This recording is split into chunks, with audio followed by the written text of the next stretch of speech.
Hello? I can see you. Welcome to the Detroit Lions News Show, your number one source for Detroit Lions news. Man, we're going to have ourselves a good time tonight. We're going to have ourselves a great time tonight. All you Lions fans, we got a whole panel of experts here. We're going to talk about the OTAs. We're going to talk about the mandatory mini camp. Stay tuned, guys. Remember, this is a live interactive show. So I'm going to go behind the glass and I'm going to let these experts answer your questions. They're going to talk about the OTAs.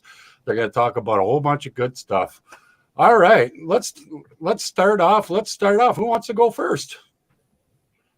Hey, thanks for having me on, Darcy. I appreciate it coming on. Y'all know who I am. If I don't know, I'm Curtis Steele. I'm formerly the host of Detroit Lions on the Prowl, but I am now, Dolo Solo. It's Curtis Steele at the Curtis Steele Podcast over on YouTube, curtissteele.com, and I am a independent contributor for SideLion Report and yardbarker.com. So, hey, I'm happy to be here and talk some Detroit Lions football. Cool. I'm Walter Stringer, one half of my co-host also named Ashanti Beasley, but I'm the main host of the Detroit Lions Avenue podcast. We cover Detroit Lions content year-round. I'm also a draft analyst and scout with the East-West Football Network. I'm John Maakaron, and I cover the Lions on a daily basis for All Lions, a Sports Illustrated NFL team channel, and had an opportunity now the last couple of weeks to be out there at Allen Park, right up close to cover the team. Always excited to talk football. Any questions? I'm definitely from the comment section, the viewers, anything. Always enjoy talking football, whether it be on the internet, here on these shows, looking at the Detroit Lions and their pursuit, because right now it's a football team that has a lot of eyes on them and everything that they do with regards to their young talent, some veterans returning, some players that have some injuries. So it's always good to talk football with everybody, and I'm glad you invite me to come on.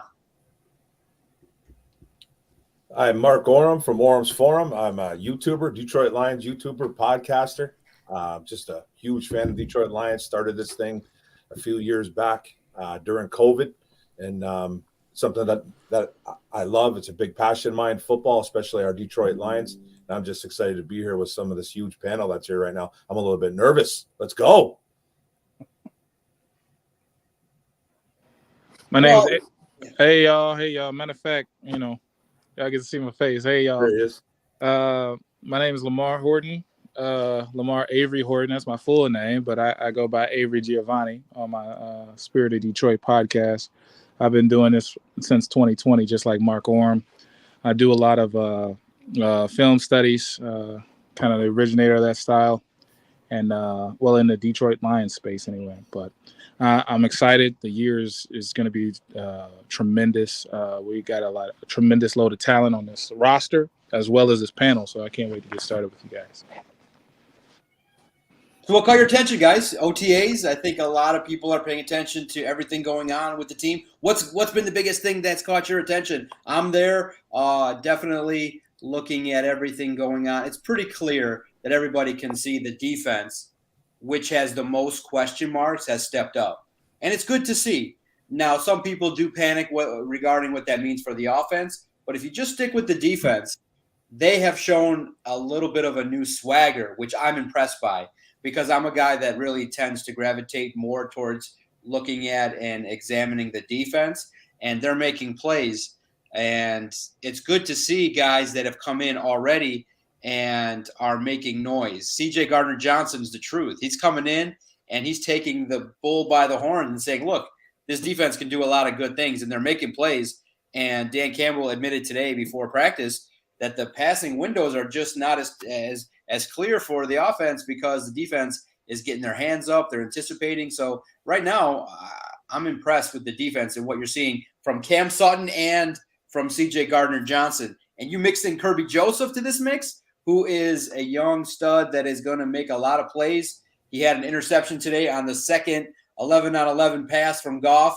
Turns around, celebrates, sees the owner, tosses her the football, and is celebrating. We're seeing it every single day. The defense is making plays, and it just has a feel like they're gaining a bunch of momentum. because I think they have so much to prove. And it's real interesting to see a rising dynamic because it's clear, guys, the secondary can't get any worse than it was last year. Cam Sutton and C.J. Gardner-Johnson, along with Jerry Jacobs, it's just an upgrade, and it's great to see. Right. Looking at that, looking at the reports that's coming out of Allen Park, I'm impressed with the secondary. And one of the things I keep hearing is the communication on the back end of the defense. They're talking a lot. They're communicating. And that's something that we've had an issue with on the back end of our defense. They're not communicating right. People aren't lined up in the right spot. No one knows who to take once, or pass off coverage. But you see that more and more, even with the young guys. Read a reporter yesterday about Brian Branch, and he passing off a play, a receiver, and making a play on the ball. You got some studs in the secondary now. I'm loving what Brad Holmes did, retooling the secondary this offseason. Yep, I agree with you guys. I also think, for me, it's the tight end group. I think it's a very, very talented group. A lot of people in this city were kind of down and kind of split right down the middle when it comes to T.J. Hockenson and letting him go. But I think we're fine now. James Mitchell looks really good. He looks a lot slimmer, looks like he's in a lot better shape, which is kind of what you would expect for guys going into their second year in the league. They're fully adjusted to the weight room and the process of everything that goes on to be an actual pro now. Of course, Laporta. Laporta catches everything. He's lightning quick. He's different. And I've been telling people as my dog comes right down the stairs, Laporta's different. He's a little bit undersized. I compared him a little bit to Travis Kelce, but he's really quick, really solid hands, physical in the run game.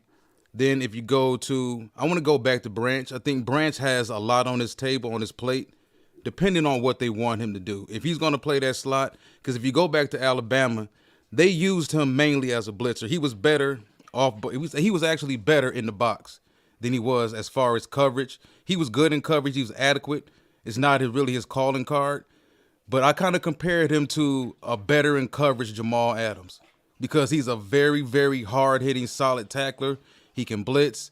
And, I mean, Adams wasn't that much of a coverage guy, but I think Branch is a lot better in that sense. Also, Aleem McNeil. If you go back to what Aleem looked like, his body type when he came out of NC State, he was kind of round. And they compared him to Jerry Ball, given the fact you look at that size. But he slimmed down a lot. He's got a lot leaner. He's got a lot better when it comes to his interior pressure. When they got him, they thought he was going to be just a typical nose. And I think he's proven to them that he can do more than that. So they've got guys that have really improved, man. And that DB group is going to be a heavy competition, mainly the safeties.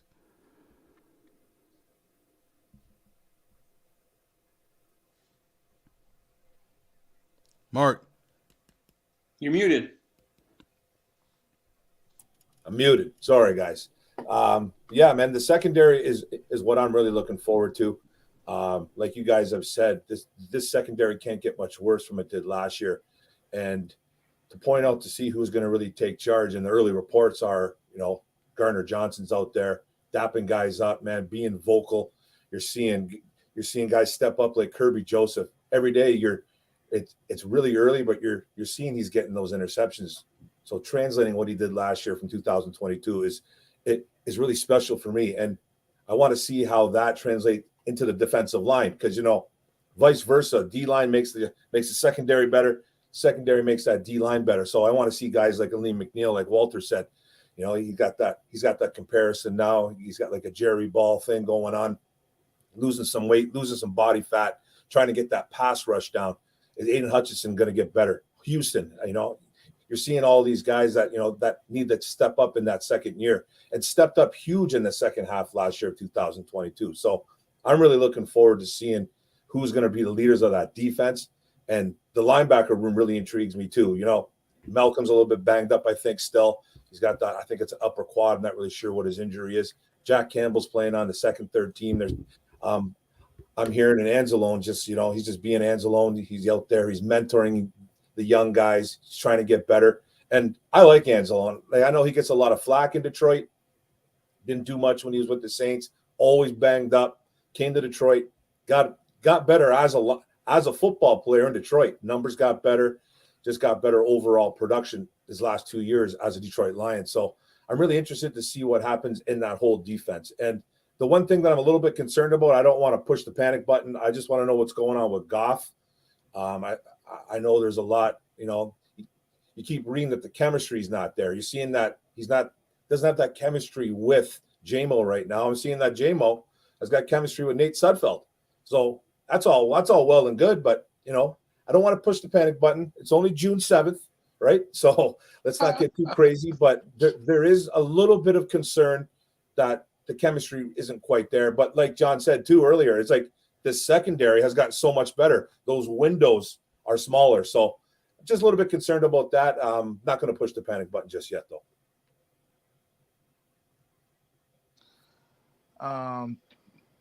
My thoughts about OTAs, mandatory minicamp, are very controversial. So I'm going to say this. I'm going to be on the positive spectrum today of the talking point.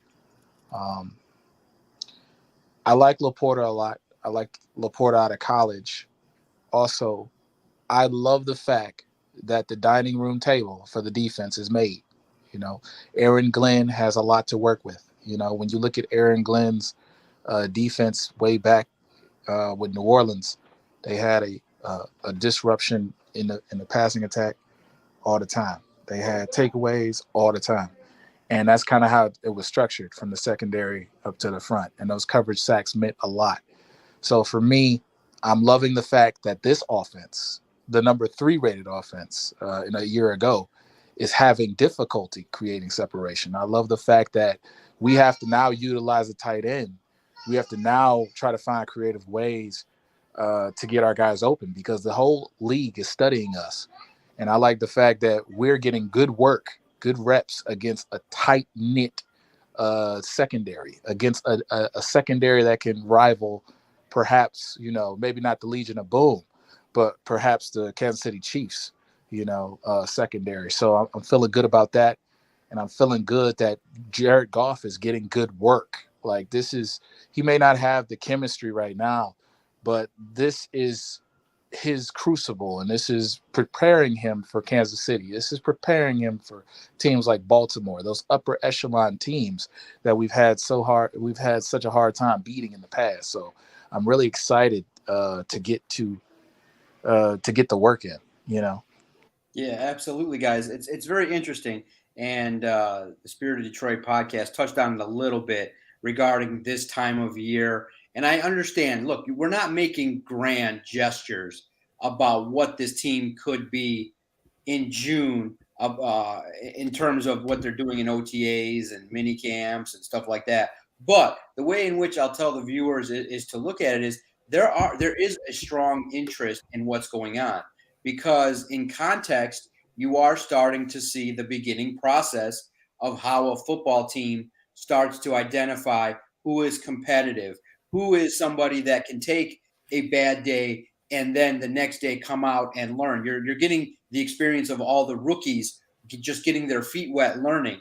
So no, we're not going to say Goff's going to have a terrible year based off of all the interceptions that he's thrown. But we're going to talk about that later on. But in terms of OTAs and minicamp, as long as you keep it in context, and just the way I tell the readers when they come at me and when they get a sense of the opinions that are formulated, it's based on the day at hand. That's what we saw today. This is what we're seeing in general in regards to what's happening out on the field. But there's always an opportunity for the next day for improvements. Look, JMO didn't have a good start to OTAs, but over the course of the last couple days is turning it around. It's going to be a work in progress. I know we are in a instant, we need JMO in highlights every single day, but it hasn't happened yet. We're going to talk about Goff and the offense just a little bit later, but I'm curious with you guys. The defense definitely is playing well, but we don't see them in pads. We're not seeing hitting, so we're not seeing just yet the strength of the defensive line, which I think is going to be very solid. But I'm definitely curious to get your guys' sense, because I did ask Aaron Glenn about probably what is the biggest weakness at this point is the interior of the defensive line. Basically didn't go out and you didn't get Jalen Carter. You didn't get the big name interior guy. You drafted a big body Broderick Martin. Aaron Glenn said, look, because I asked him directly, I said, okay, what gives you confidence that your interior is going to do the work to help you stop the run? And he said, he's been telling the players it's a very much an emphasis to stop the run this year. They do understand that was an issue last year in the first half, not so much in the second half when it got better. But he does believe that Broderick Martin and the players like Aleem McNeil, John Kaminsky, Isaiah Buggs, they're going to have an opportunity to work together to kind of right the ship. And if they stay healthy, I think they can as they work in Broderick Martin. But that can be the biggest concern is if, these opposing offensive linemen who understand leverage and things like that, making sure to help out and stuff like that, opposing running backs, they have an opportunity to do some things. So the Lions defense, I think, obviously is going to have great effort on the edges, but it's the interior for me that's a question mark until we see it, until we see Broderick with pads on going up against the Lions offensive line. That's the biggest question mark for me. I think if the secondary stays healthy, it's going to be nice. You're going to see some interceptions. You're going to see the defensive line on the edges secure sacks. Aiden Hutchinson, you can almost book him for 10 sacks minimum. James Houston's going to produce at a high level. Aleem McNeil, definitely a player that's going to be there and working hard to clog the middle. I think the biggest question mark, because I know you can't have a perfect roster, but I would have liked them maybe to go and address that position a little bit sooner. But we've yet to see Broderick Martin in pads yet do his thing. Is there any question mark on the defense that you guys have? Question marks. Yeah, I would actually agree with you. Looking at the interior defensive line, our run defense was historically bad last year. Defense in general was very bad, even though we had a good stretch there. I know it was out weeks 9 through 15. We were in the top 10 defense in those weeks, and in the last stretch of this season, we were probably top 15, in that area. But overall, we were still historically bad, one of the worst defenses in the league because of the bad start we got at the beginning of the season. If you look at it, I have to agree with you. Interior defensive line, if we can't stop the run, it's going to be an issue. Seeing firsthand at the game in Charlotte, watching the Panthers just run all over that defense was heartbreaking, because I'm looking at this like, yeah, we're getting ready to make a playoff run, and it's like it was kind of came to a screeching halt right there in Charlotte, where we had to rely on other people and other teams to do things to try to get us in. We didn't make it, but we made sure the Packers didn't make it. But that's the one good thing. But that interior, because you changed the secondary, you brought in a Jack Campbell. That front seven is pretty much still the same, except for a couple of rookies. You're looking at that. So I'm like, okay, we revamped the secondary. That's going to be looking like it's going to be a big thing, but it's OTAs. It's still the pajama party is still, we're not going to learn anything. We're not going to be able to glean really anything tangible for the defensive line and offensive line until we get to training camp. I have a. Oh, go ahead, Mark. Yeah, I have an issue myself. Okay, you see me? So, the interior offensive line. We just had a guy plotting retirement. Halaputi Vaitai was also injured the majority of last year, and then we have Frank Ragnow's injury with the toe that wasn't. They didn't do any surgery, I believe.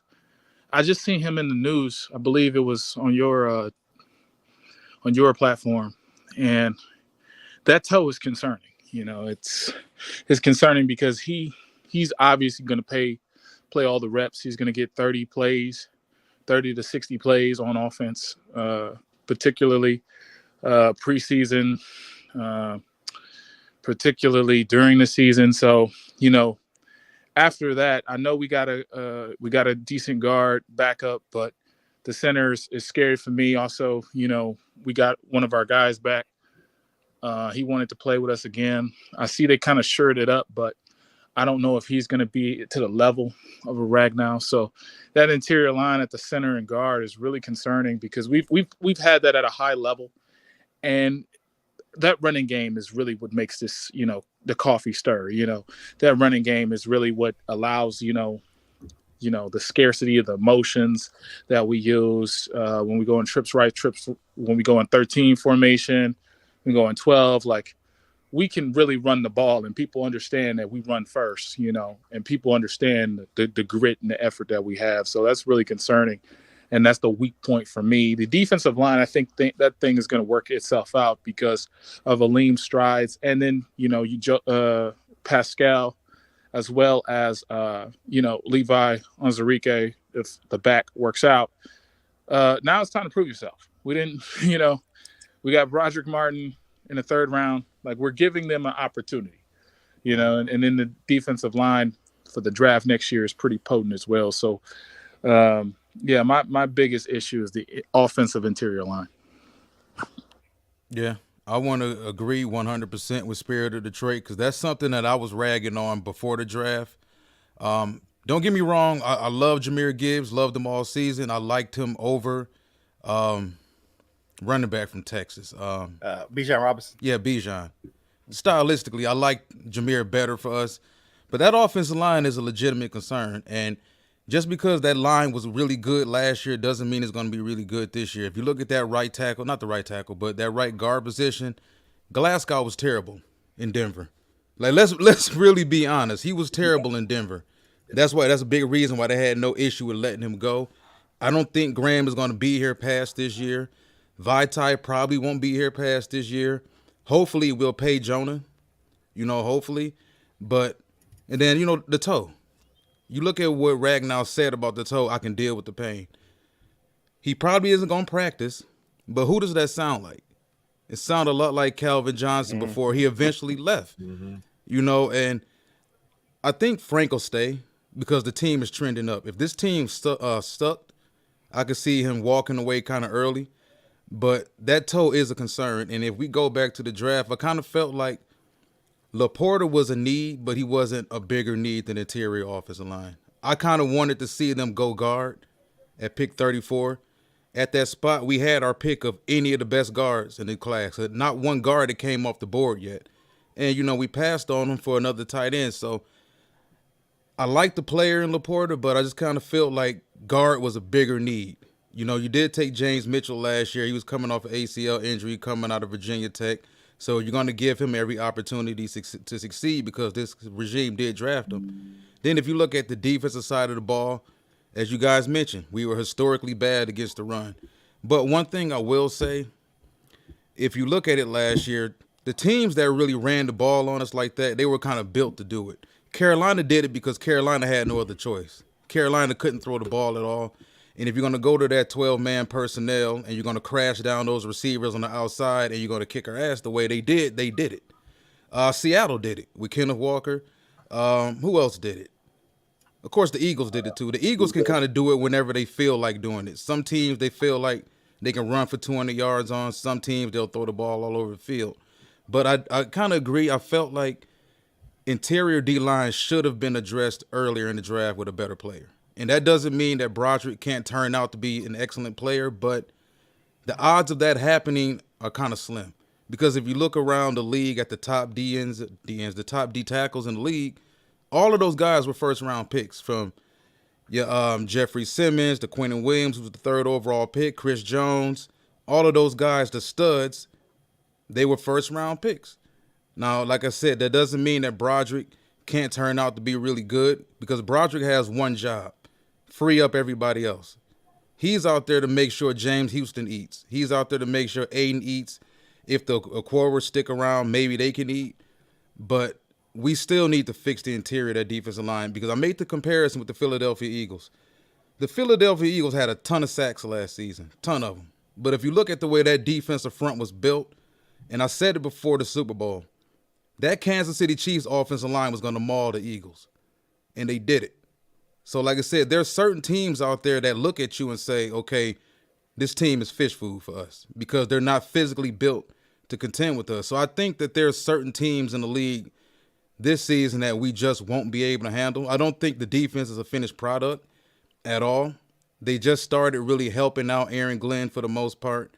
But like I said, we're a work in progress, but there are still some teams next season that don't be surprised if we have some really bad rush defensive games, because there's some teams that can do that to us.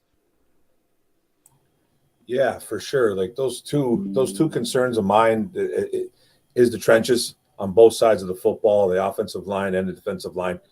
Starting off with the offensive line, like Walt and Avery said, the depth kind of worries me a bit. Obviously, with the inoperable toe that Frank Ragnow has going on, and like Walt said again, man, a guy that's not going to practice, and it screams Calvin Johnson, right? Or you're just thinking, okay, he's just not going to practice all week. Ragnow doesn't need to practice; it's fine. But how much longer is he going to be able to do this? And then bringing into Glasgow, Denver. He was in Denver last year. He was terrible, like you guys have been saying. He's depth as well. You got Vaitai with the back problem. Is he 100% ready to go? It looks like he could be, but it's worrisome.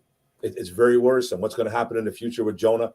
The depth really does worry me because, hey man, this is NFL. This is football in general. Nobody stays healthy for 16, 17 weeks. It just doesn't happen, and someone's going to go down. Someone's eventually going to go down on an O-line. It's going to happen where he misses 1, 2, 3 games. How is that going to affect us, right?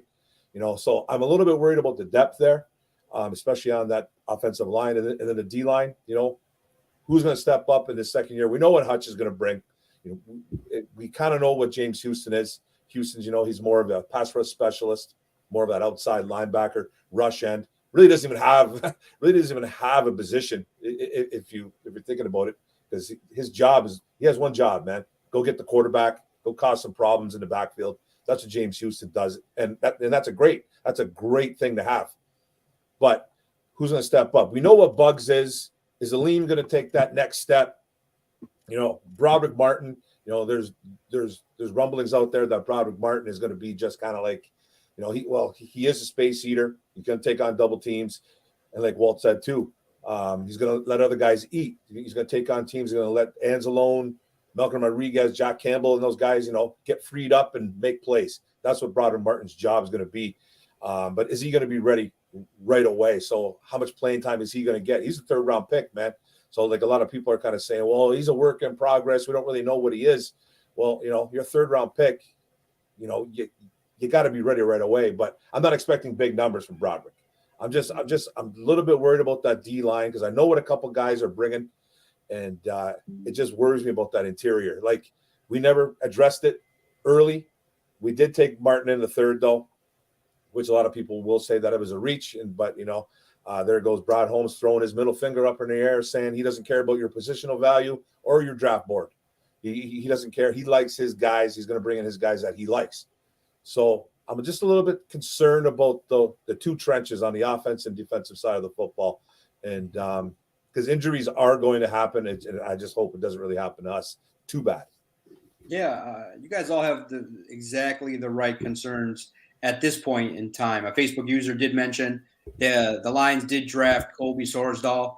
I think he'll eventually move to the interior. Can't play tackle at this point because of his size, but he is an athletic guard potentially. And you guys are right. Graham Glasgow is somebody who I project is there to compete with Big V. But Big V, I think, is an X factor who I think returning, should he remain healthy, is going to be an asset for this run game, and hopefully he does stay healthy for his potentially last year in Detroit. But I do see the draft pick eventually. He just needs to pick up more size.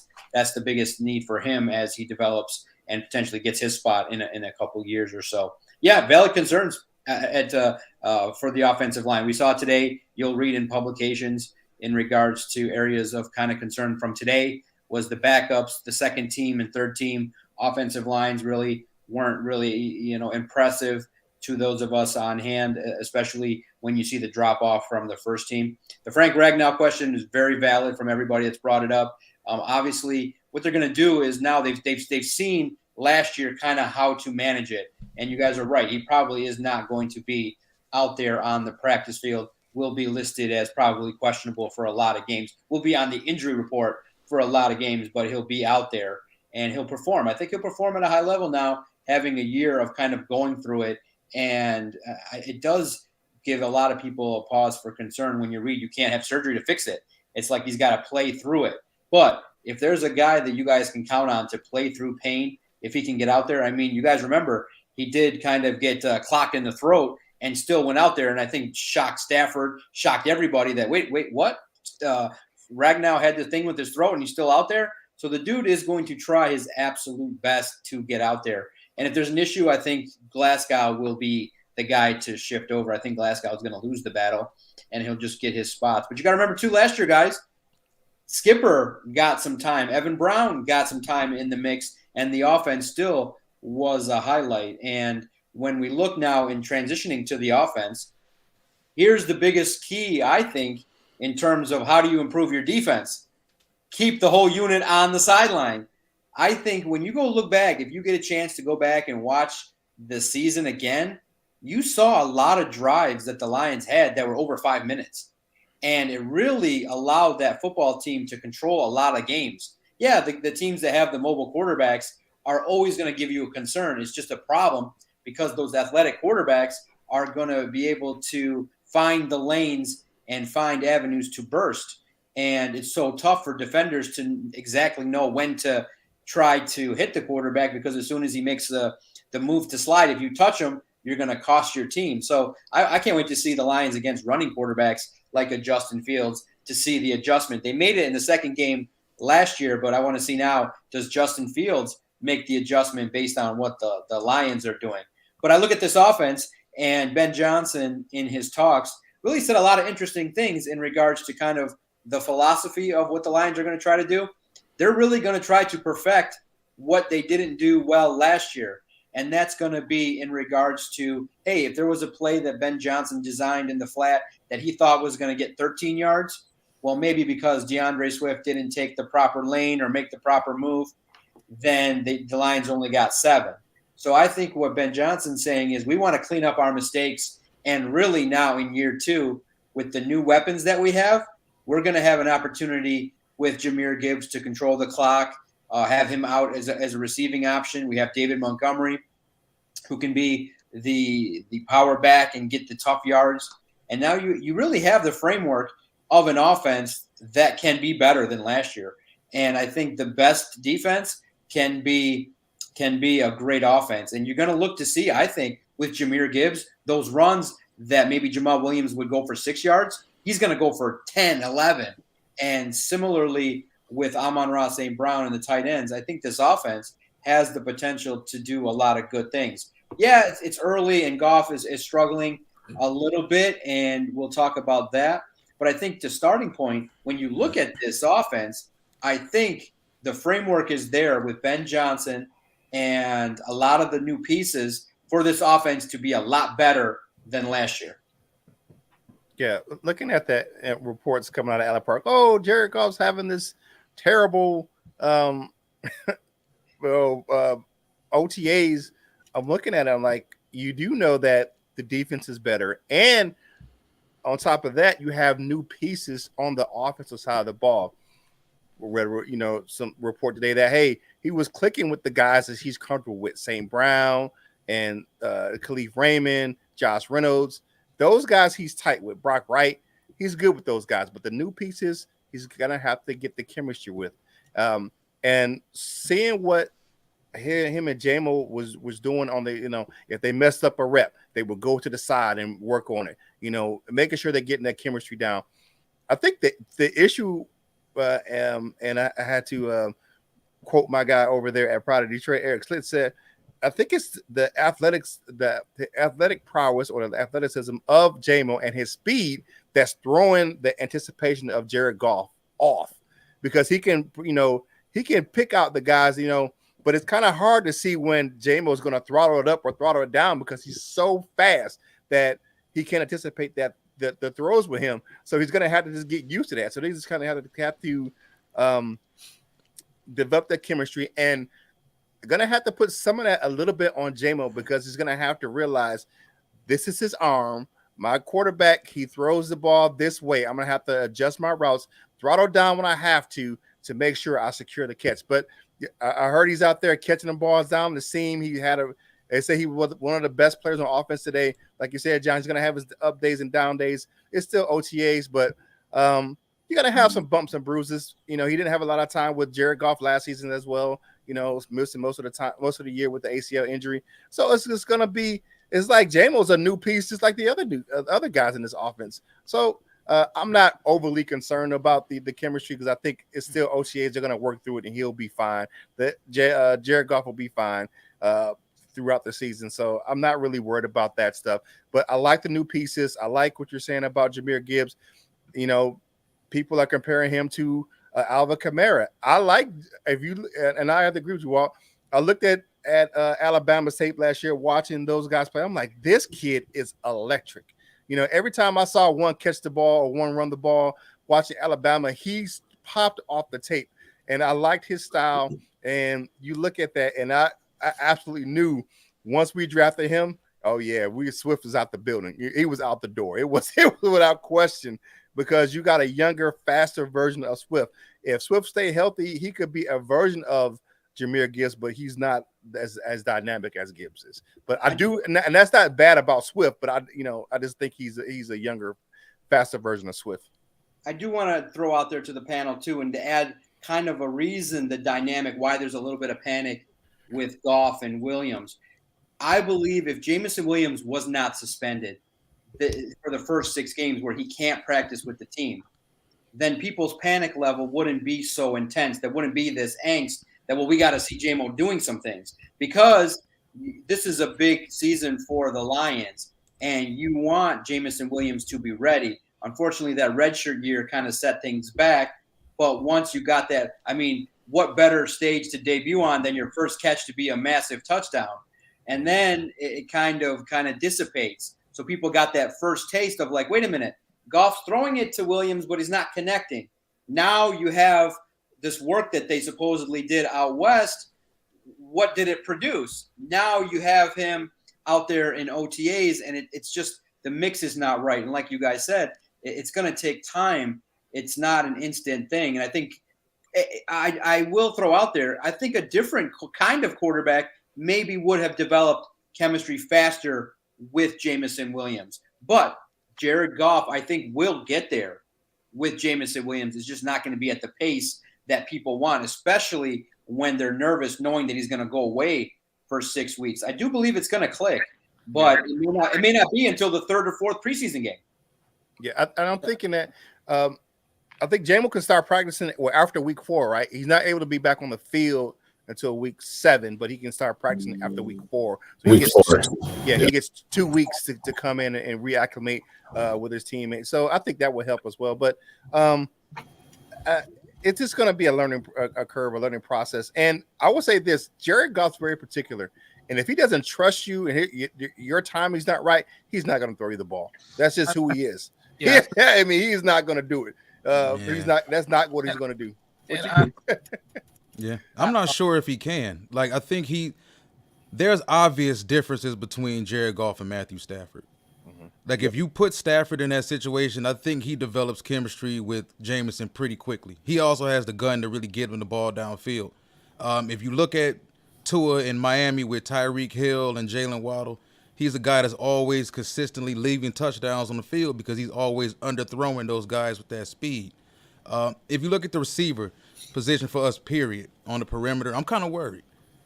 I'm not completely worried because we were able to bring in Jahmyr Gibbs, a super dynamic player that can also help us out the first 6 weeks of the season. But if you look at our core, period, we don't have anybody that can really separate. St. Brown is he's a slot guy, pretty much 10 to 20 yards. He doesn't really challenge the defense downfield. Josh Reynolds, he's on the final year of a 2-year deal. I seriously doubt if Josh will be back. Marvin Jones is here on a 1-year deal, an aging receiver. Khalif Raymond, he's a solid, a core guy right now, but we can probably upgrade from Khalif Raymond also moving forward. So we went out, we spent the high pick, a 2nd-round pick on another tight end. So I think it's going to be mainly based on offense-wise tight ends and running backs, because it's going to be very difficult for us to challenge defenses downfield, and that's what kind of worries me. Without Jameson's the X factor. You traded picks to move up to get him. I'm not so sure he has to get on page with Goff or Goff has to get on page with him, because at the end of the day, this offense is going to go as Jameson goes. And it's in our best interest to make sure we get the best out of Jameson Williams. There was no point in drafting Jameson Williams if you're not going to maximize him to the ability that Bryce Young at Alabama did, because that's what he does well. You don't want to necessarily turn him into a number 2 receiver and just have him running digs and slants all day, even though he can take a slant to the house. But you drafted him because he was able to take the top off of defense and be that dynamic. Dude could have actually beaten Georgia by himself until he got hurt in that game, of the national championship game. That's how dynamic he is. And I'm just kind of worried. I'm worried because we can't really challenge teams downfield. And there's only so much 3 yards, 8 yards, 10 yards here and there that you can do. Teams aren't going to just let you paper cut them consistently down the field like that. And in order for you to run a paper cut type of offense, you got to be completely together with it. You can't turn the ball over. You got to execute constantly. There's a lot of pressure constantly running 12 and 13 and 14 play drives. So yeah, I think Jared Goff's skill set relies on things like DVOA. I believe that he relies on those dink and dunks, and then he relies on those fast receivers to get the ball downfield for him. Case in point, week 2 against the Redskins. I mean, the Washington football team, or command, whatever they're calling themselves now, where he had Swift in the flat. Swift fell, got up. I think that was a miraculous play. And correct me if I'm wrong. I believe that was against Washington, or it could have been against Eagles. Either Washington or Seattle. Right. But, his play style, he just has to kind of learn from kind of Kenny Pickett. You see how Kenny Pickett emerged with Pickens, and Pickens was my go-to receiver in that particular draft. That's who I wanted, along with Watson and Pierce, who plays for Indianapolis. But that relationship that Kenny Pickett has with Pickens, that relationship is Pickett can't get the ball downfield, but Pickett can improvise. And I think Jared Goff is going to learn that he needs to be able to improvise some of these plays, because he can't just be a statue back there. That in turn, when he gets that in turn will allow JMO to kind of free form and get separation. This is how JMO did a lot of plays had a lot of big plays for Alabama, is because he had an improvisational quarterback that can get outside the pocket and create some things. Now, I'm not saying he should be a runner. I'm not saying this, that, and the third. I'm not saying Jared Goff should be a scrambler. I'm saying that, in the NFL currently, there's 20 quarterbacks who identify as mobile QBs, 20 quarterbacks who can improv their way. Josh Allen, Deshaun Watson, Trevor Lawrence, Justin Herbert, Tua Tagovailoa, Joe Burrow can improv to get guys open. And I think that, people are going to, solve the motions and the run fits and the design spacing plays and those design option plays that St. Brown's gets. We're going to need more improvisation to get JMO the ball. Now, again, it comes back to chemistry. I'm not too concerned with the chemistry, because, the chemistry with Nate Sudfeld, Nate Sudfeld can't play a lick. So we put Nate Sudfeld in the game right now. We know he going 12 for 40. Do we agree? We going 12 for 40? Maybe. So maybe. Those maybe sound like Malik Willis numbers. But I think that early in June, you see this you see this all the time. Guys ain't getting on the same page, but once that preseason hits, once that hitting hits, once those reps come in, just like Curtis Steele eloquently said, once he comes back in week 4, and all those other things, I think that's ironing under the rug. What I want from Jared Goff is kind of to be the person to stop. Every quarterback should be the person to stop. How do we stop? When you talk about a Joe Burrow, how do we stop Joe Burrow? We know he's gonna get 30. How do we stop him? Let's stop him some way. We, when you hear a Brady, when you hear a Justin Herbert, when you hear my man from not Chicago, but when you hear from San Diego Chargers, Trevor Lawrence, how do we stop him? We got to stop him. I want him to be the person that moves the pace forward, not the receivers. And I think that's going to be a clear indication if he's your franchise quarterback. Because Patrick Mahomes, you know, it's how do we stop Patrick? We know he's gonna get his 30 shots, but how do we do it? How do we? What time do we blitz him? And that's the difference between a good quarterback and a franchise quarterback. Yeah, like I think, you know, like with this offense, you know, like I brought it up earlier, it was one of my concerns with Goff and the chemistry. You know, end of May, now we're into June. You know, it's still kind of happening, but you know, get this over with now. You know, this is where we want to see these problems, right? So we can hash them out. So they can hash them out in the film room, on the field. They can work together. You know, during practice, stay after. You know, work on some things. You know, it's just when it comes to Jared Goff, it is what it is. You know, this is what he is. He's not going to be like Avery said. He's not going to be a scrambler. We're not expecting him to do stuff like that. But you know, I think a lot of this also falls on Ben Johnson. He can't come into this 2023 season doing the same things that he did 2022. Like everything worked. It was great. It was top 5 in some categories. We had a top 10 offense. You know, we had an upper echelon offense with Jared Goff under center. And I think he needs to not reinvent the offense, but he needs to add some flavor to it. You know, like we brought in the Sam Laportas. You brought in the Jahmyr Gibbs. Those are different kind of skill sets from what we had last year. You know, DeAndre Swift is similar to Jahmyr Gibbs, but, you know, I think Gibbs is a much better receiving back, even though Swift didn't get a lot of credit for that. He did put some numbers receiving the football.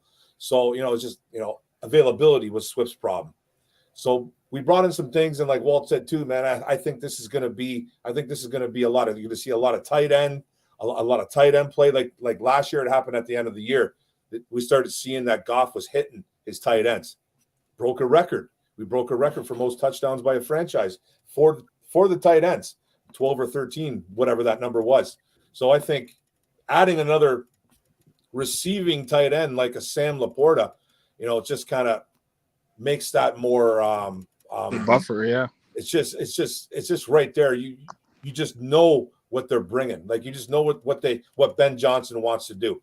He wants to and Ben Johnson too. I'm kind of going all over the place, but Ben Johnson too said at the end of the year last year, they left a lot of yards on the field last year, a ton of yards. His big problem was, he goes, there was guys that were, you know, we had Jamal did his thing. You know, Swift, when he was healthy, did some things. Craig Reynolds, so far.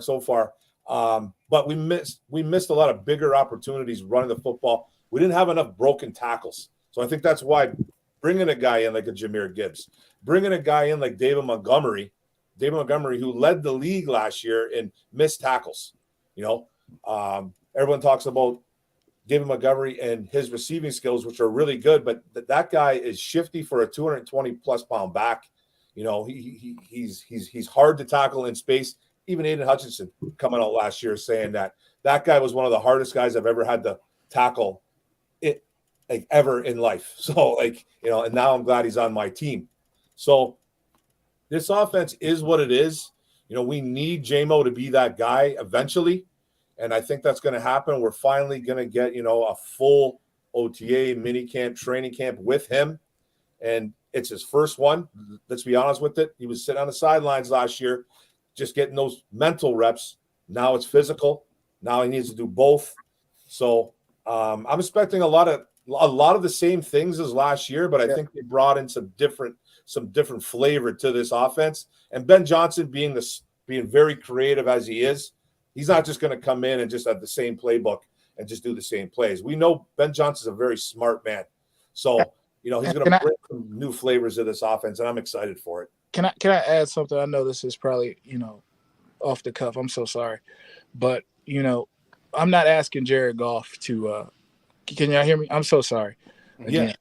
I'm not asking Jared Goff to throw an 80-yard pass every play. You know, very seldom do guys run straight down the field as deep threats. You understand what I'm saying? Mm-hmm. And there's no practical application for an 80-yard pass to be applied to every offensive play. What I'm saying, and you put it eloquently, is what you're saying. You know, we can't come out there and dink and dunk and matriculate the ball down the field, and then rely on, our 4-3. We have like two or three guys who run a 4-3 to just, turn that into a big play. I just definitely would like to see him improvise a lot more. I would love to see him audible, call plays at the line, get in checks. He sees something in the coverage. He goes from trips right to a spread offense. I would love to see him check out of I would love to see like practical application of the offense. And the again, like you hit the nail on the head. That's why Orums Forum, that's why you got to subscribe is, we can't show up with the same cards and expect to have a winning hand, even Yu-Gi-Oh changed his cards, I like that. Yeah, absolutely. I think too, recall when Ben Johnson had his last media session at the end of last year, he said that there's a plan in place to improve Jared Goff. And that's the work that they're going to do, is to be able to check into the right plays. There were some opportunities where Jared Goff missed some open receivers or missed opportunities to throw it deep.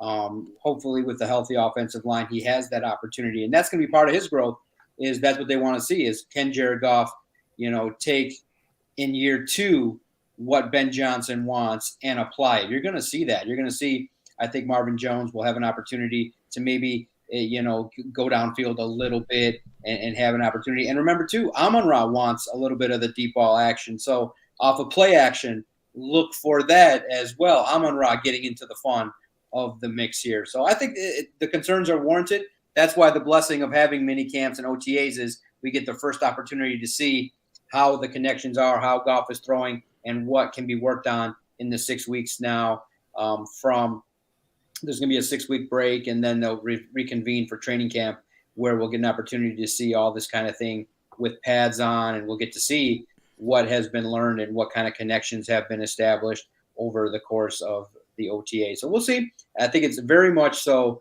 a passionate fan base that's looking at this offense and wondering, okay, how does Jared Goff fit into it, and how is he going to step in year 2 with Ben Johnson? But right now, I think a lot of people are confident as well. They still, even though they see him throwing interceptions every day, might as well do it now as opposed to real live game action. Get the mistakes get the mistakes out of the way, learn, and handle everything. And that's why all this work is being done.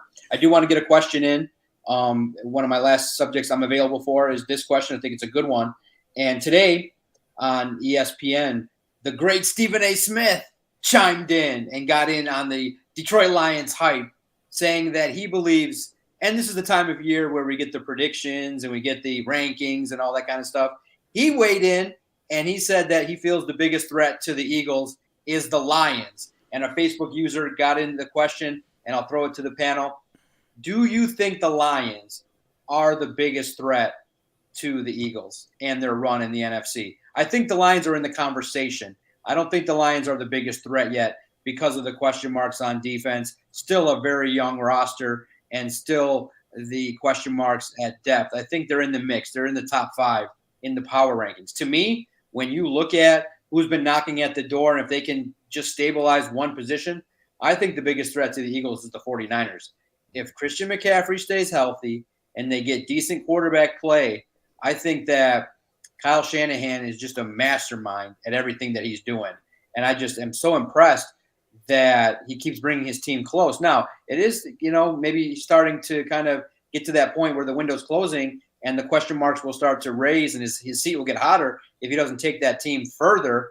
But I think the biggest threat to the Eagles is the 49ers, but the Lions are right there. I think the Lions, when you see what they are capable of this year, I'm expecting no less than 10 wins and even further, hopefully the home playoff game.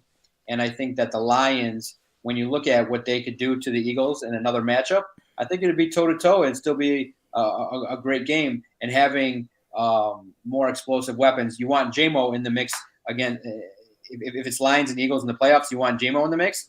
But I think it's more competitive now than it ever would be. I just think the next step for the Lions is to get to the postseason and get that taste. And if you want to harken back, if you want to just relive one football team, remember the Cowboys of the 90s. They got their ass beat. They were building with Troy, with Emmett, and with Michael Irvin.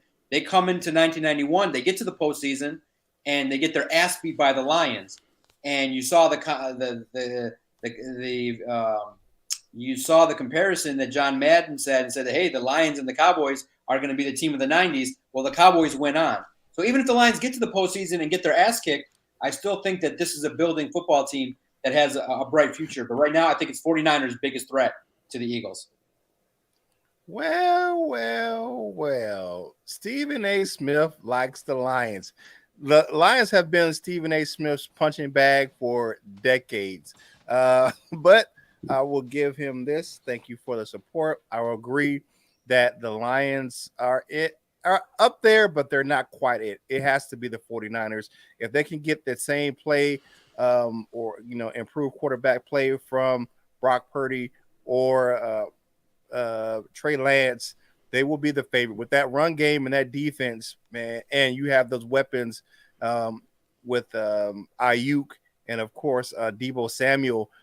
They're the most dangerous team. I believe they could have gave the Eagles a closer game in the NFC Championship game if Brock Purdy would have stayed healthy. But you look at it, and then they stole the offensive lineman from the Eagles. So they just made their team better on the interior of the defensive line. It's going to be San Francisco is going to be the biggest threat this year. The Lions are knocking at the door.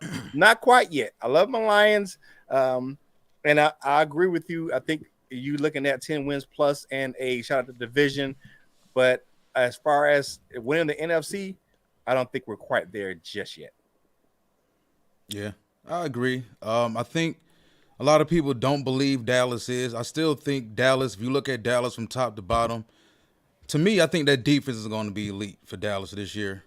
They got a guy at number 26 I kind of wanted Detroit to go after, Mozzie Smith, a guy here from Detroit, from Michigan. But I want to compare Detroit more realistically to some teams that kind of started their rebuild the same exact time that we did. And you're talking about Seattle. I believe Seattle's kind of closed the gap on San Francisco.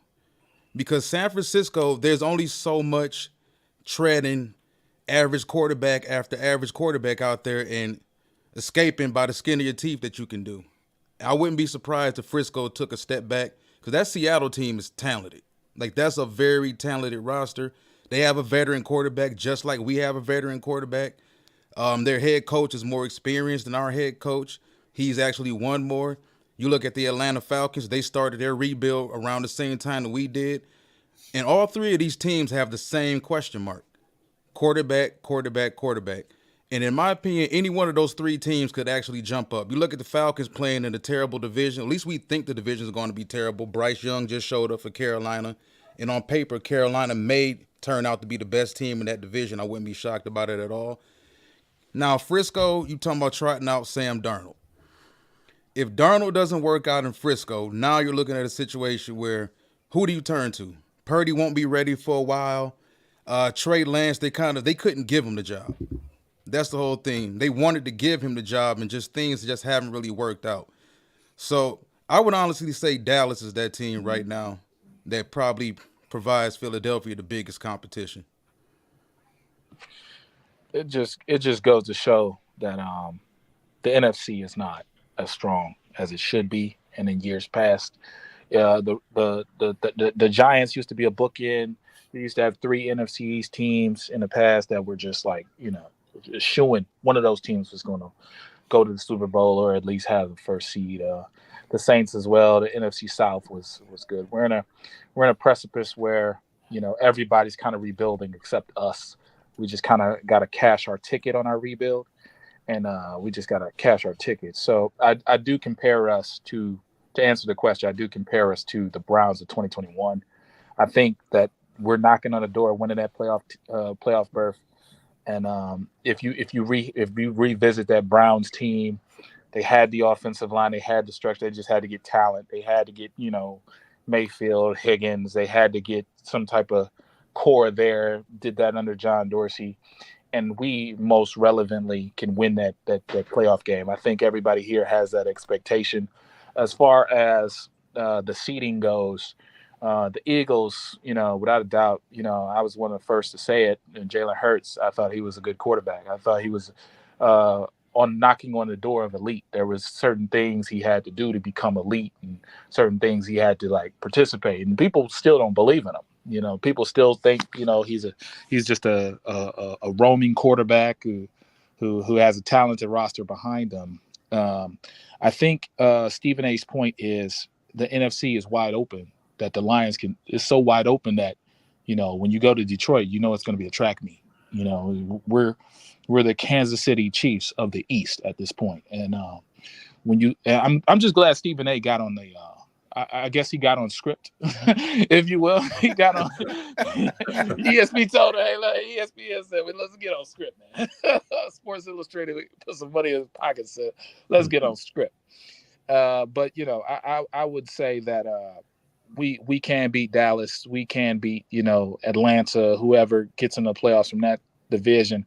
The only team I do fear going up against would be the first seeded Eagles, because they have the AJ Browns, because they have the infrastructure, because they have the dogs, and the Kobe Deans is who's going to actually start this year. They have a lot of talent there. I do see us playing them in the second round, maybe. So, yeah, man. You know, like shout out to Stephen A. Smith. And man, he did his thing. He's jumping on board. You know, there's a lot of hype going on with this Detroit Lions football team, man. And, you know, it's good to see that, you know, that the mainstream media is really taking notice of our team, you know, like Kurt said earlier, Stephen A. Smith has dragged this Detroit Lions team through the mud for years. You know, he's just badmouthed them forever and ever. And, you know, they've kind of deserved that. They've deserved that bashing that they've gotten over the years, you know, with all the mishaps that have gone on through the years of being a Lions fan. And, you know, I feel the time is now. I feel, yes, it is the Eagles NFC. It is their conference, whatever. But I think we got invited to the party. I think we're definitely in. I think we stepped foot into the party. We are in the backyard, you know, and we're just eyeballing everybody, man. And we're just eyeing guys up now. That's basically what it is. Kind of reminds me of those old high school days when you went to one of those parties and you saw those guys hanging out and you're like, oh man, we need to worry about those guys over there in the corner because they look like they're trouble. I feel like the Detroit Lions are those guys, you know, that keep an eye on Detroit Lions. You know, we still gotta beat teams like the Philadelphia Eagles, you know, the San Francisco 49ers. It's tough going up against that Niners team. They got all pros everywhere, you know, probably the best defensive end in the business. One of the best linebackers in the business, George Kittle, McCaffrey. You know, their quarterback situation is kind of, you know, who's it going to be? But Shanahan seems to always kind of get right with that quarterback situation. And they're just good all around, man. They're Debo. There's just a list of players' names that you can literally talk about on that Niners team, and they're just trouble, man. They're guys that we're going to have to beat eventually, and I think we would put up a good fight against them, you know, and then like Detroit Lions Avenue said too about the Cowboys, man. Don't sleep on the Cowboys. The Cowboys are always they're one of those teams, man. They got an elite defense. I love Micah Parsons. I was the biggest Micah Parsons fan a couple years ago. I was begging the Lions to draft him. We grabbed Sewell. I'm fine with it. I still have a little bit inside of me, inside of my heart going, man, if only. But I do love Sewell. Don't get me wrong. But man, Parsons would have been special here. Yeah. You know, and that's a team that you really have to worry about. They got a nice trio wide receivers too as well. Tony Pollard took a big step last year. Good old line over there. They just do things right in Dallas normally, and they're going to be some trouble. But we are invited to that party, and you know, I think teams we're not going to be backing down from any single football team this year. Like a lot of people don't give us a shot against the Kansas City Chiefs. Everyone's like saying, you guys are just sacrificial lambs. You're going into Kansas City and you're going to get your heads kicked in. You know, Let's see what happens in that game. I'm not going to make any predictions just yet, but we're not going to lie down against that team. And, you know, Dan Campbell won't. So he won't let that happen with his players. And the players themselves, man, they're not reading the press clippings. Campbell's like, what clippings you talking about? We're just focused on, you know, what we got to do on the field and in the locker room. And that's it. But, yeah, I mean, there's a couple teams that we're going to have to go through, and it's definitely the Eagles. I think the 49ers and the Cowboys. So, you know, those teams are going to definitely be the top, I think. But I think we're right there, man. And I think the time is now to at least make the playoffs. and it needs to happen.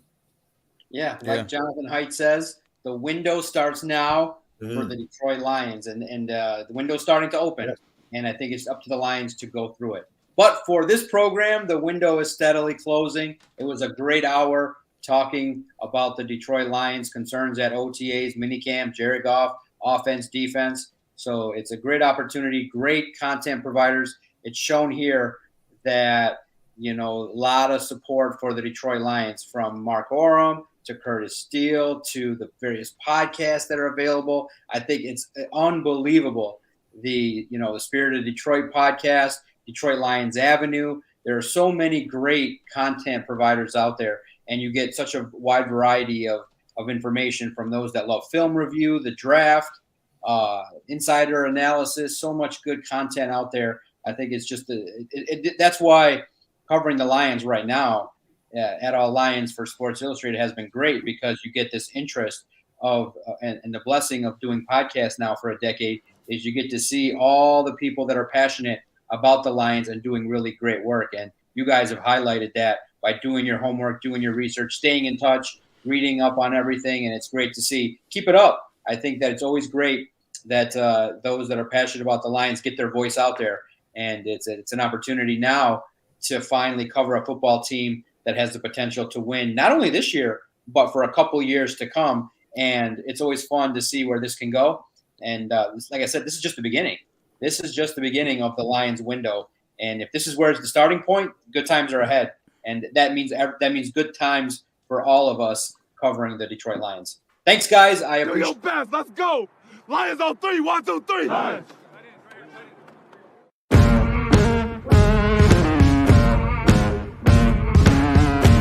Oh my God! Victory Sunday. The Giants look at their schedule and they go, "Oh, the Detroit Lions," and they put the big W, right? Correct. It's folks. It's everybody that is on the screen right now that is what makes this special, because this organization has been so bad for so long. Yet here we all are on a Sunday night at 7:00, chopping it up about this football team, because winning 3 in a row and getting this done for the first time since 2017, and like Mark said, having some momentum for this fan base. When we played against the Patriots one game on Thanksgiving, I had a pretty good game too, and it was just the atmosphere is just different. It's just there is just everybody's ready. You get a chance to wear the throwback uniforms. It was just. I think it's a mixture of both. I think you got to have a good program, but I think the city, the way it's viewed nationally, like the people in Detroit, the business people, the money makers, the marketers, they got to market